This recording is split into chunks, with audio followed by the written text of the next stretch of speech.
So this one is getting of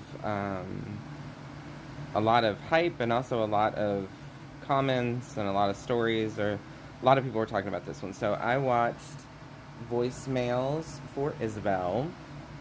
So I know Nick a little bit. One of my favorite movies, Love, Simon, he was in, which is very different from this one.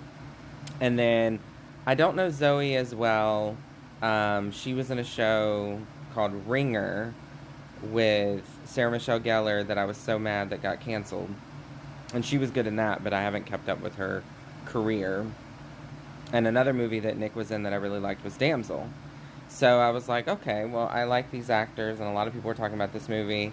And I like, you know, kind of romantic, sad movies or whatever. It definitely gave me like a You've Got Mail vibe when I saw what it was about. So anyway, so basically what this is about is Zoe plays the character of Jill, and she has a sister that has a chronic illness that ends up taking her life at a young age. And so Jill is super close to Isabel, and basically Isabel kind of lives her life through Jill because this chronic illness has been since she was a kid. So anyway, so Isabel moves out of state. She's trying to become a chef, and after Isabel passes, she's dealing with grief, and that's another thing.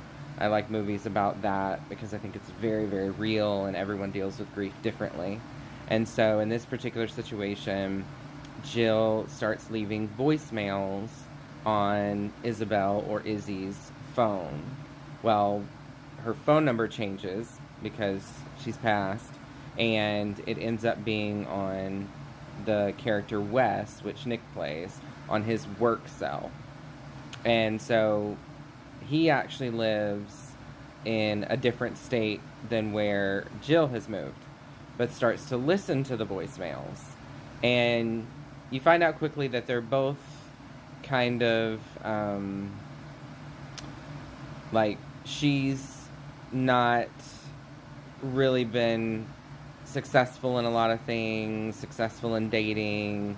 You know, she's trying really hard, she's doing the best she can, but it's just things are just not always working out. And for him, you know, he doesn't really have a lot of luck with girls and doesn't really necessarily believe in marriage and all these types of things.